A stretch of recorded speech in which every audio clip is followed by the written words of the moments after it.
Anders Randolph, a leading villain of silent days, took time off from supporting such glamorous stars as Greta Garbo to act as a foil for Charlie Chase. Charlie plays a type as common as bad dreams at tax time, the pest with the sneezes.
Sight gag comedy, the great silent clowns, and fumeless, smooth-riding trolley cars like the one shown here have all but disappeared.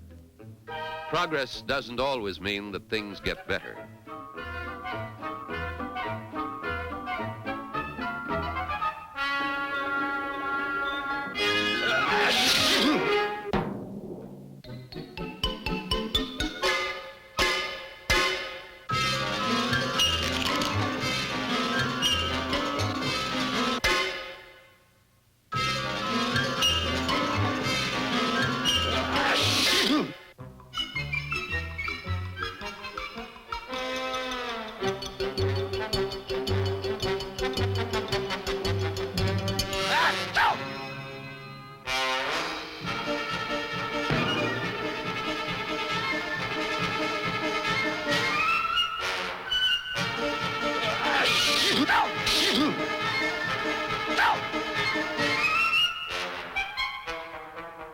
Charlie is determined to save Anders' life if he has to kill him to do it.